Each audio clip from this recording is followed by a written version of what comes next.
they're responsible for tactical execution, right? Yeah. Some fundamental team leadership stuff. But what they don't get the ability to do is develop strategy and own budget. Usually, like I see those two things, or if it's a budget ownership, it's a budget ownership with a leash. Yeah. They're really not fully owning their organization the same way that a VP would. And it's really tricky. It's almost the executive equivalent of being a team lead.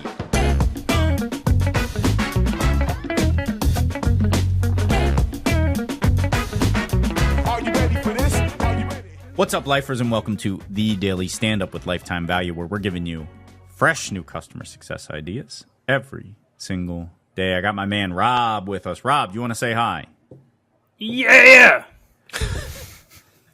We're And talking we musicians have- here.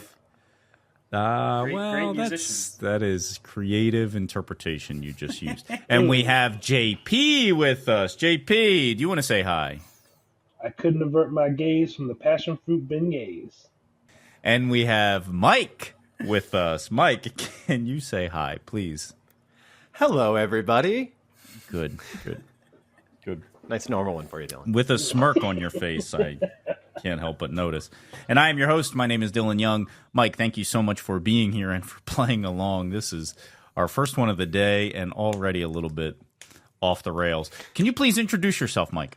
Yes, happy to be here. Thanks for having me, guys. My name's Mike Lemire. I lead a leadership firm called Harmonic Leadership. So Rob's right. We're going to talk a little bit of music, I hope.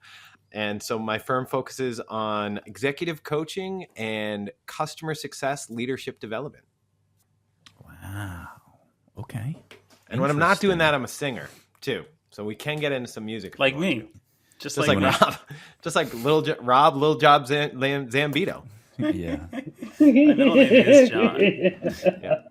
Now, I was going to ask you to sing us a tune, a few lines, but Okay. I don't want to open the door for Rob to think he can do the same. So Do we're a song gonna by maintain- Wham. He can't follow you there. No, That's true. no, none of this. We have 4 guys on the line. We could do a barbershop quartet tag if we want to. Ooh. We sure could. JP and I are on the lower register. We could be the baritones, certainly. But no, just cut I don't the hair. want to. Okay.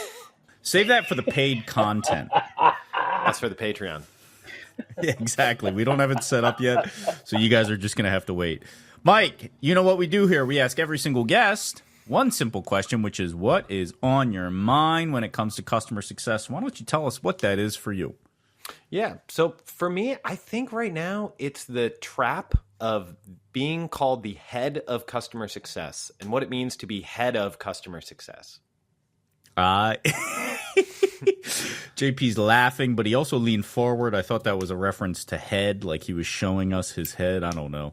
But tell me, I've been a head of customer success. Yeah. I don't know if I would have. Well, yeah, it was a trap. You're right. Tell us more. What do you think about it?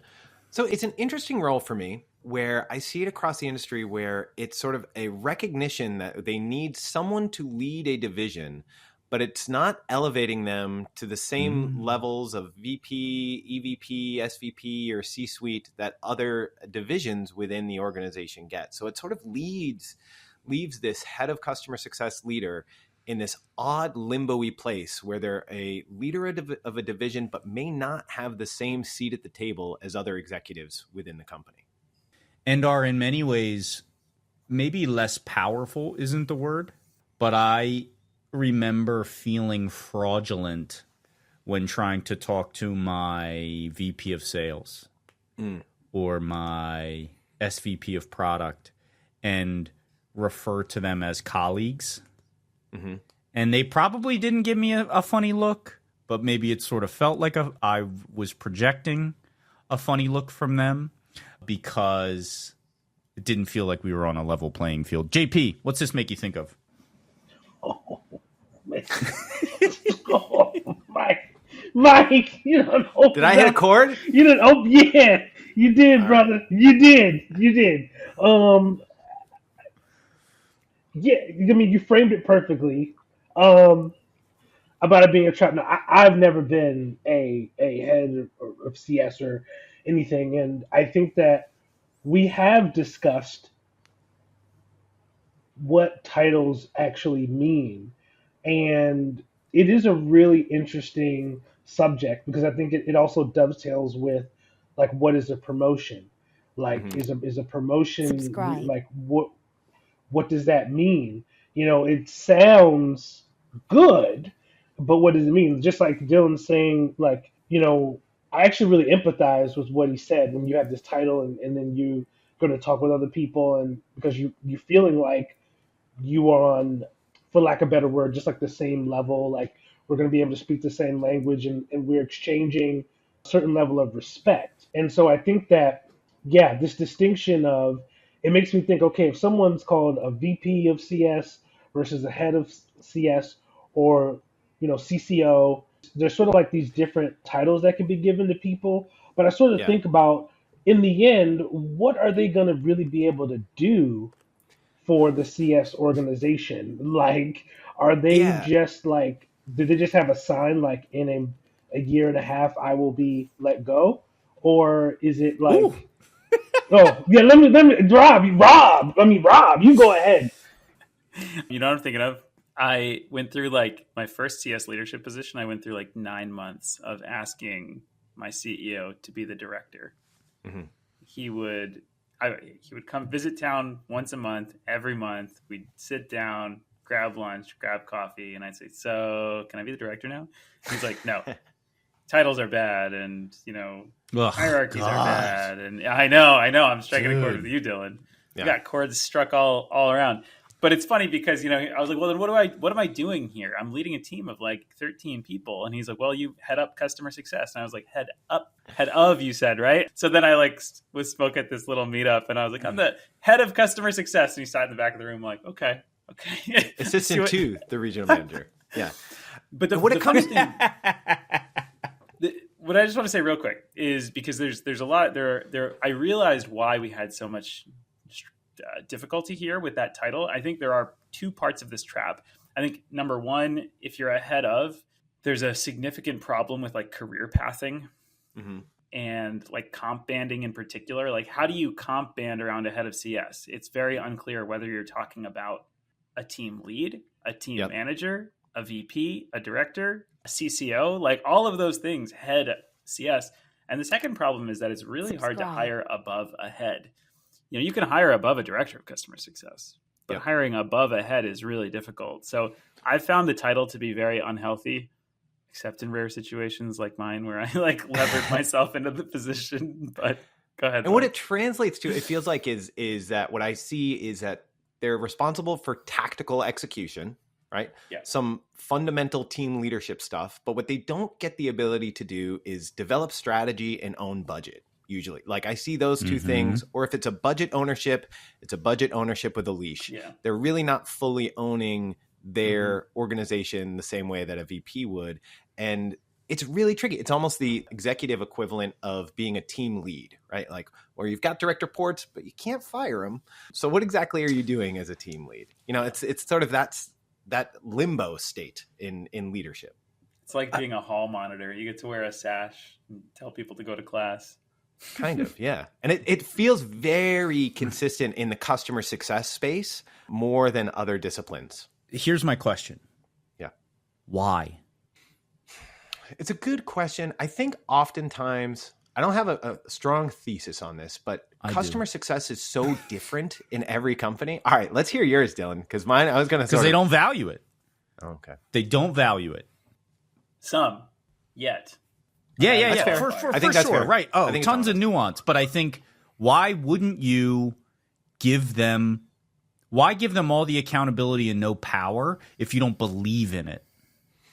I think that's fair. I think it's the same reason why we see so many customer success organizations rolling up under CRO, right? Under a sales organization, right? The discipline of like being a defensive coordinator, protecting revenue is very different than growing revenue. And if you don't have a chief customer officer or a defensive coordinator within your organization, then everything falls under offense and they just view it as like, they're just going to grow some revenue and keep it up. You know, most chief revenue officers have some skill set within customer success, but that's not their core focus. That's not where they spend most of their time.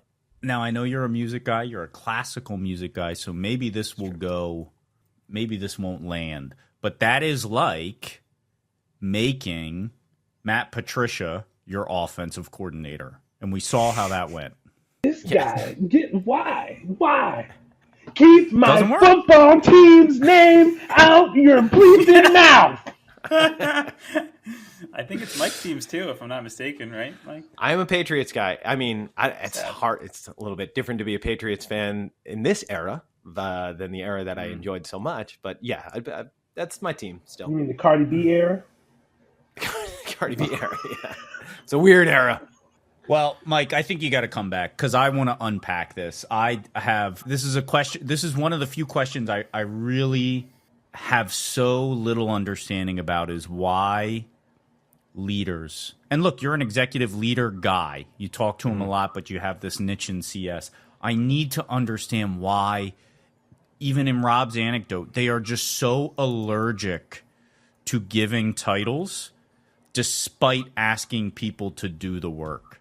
I just can't understand it. There is so much personal angst in this, given my history, but it just feels so disingenuous and such a gross power dynamic. I'm getting emotional. I'm gonna cry. No, I'm kidding. But I want to unpack it. I want to understand, and I think for people listening, they may want to understand it from the other side of things. Very easy to feel victimized in that situation, but I think there's a lot of value in trying to understand how to navigate around that. Again, out of time. Please come back. Let's make this a two-parter sooner rather than later. But for now, we do have to say goodbye, Mike. Would love to. Thanks for having me, everyone. We'll see you next time.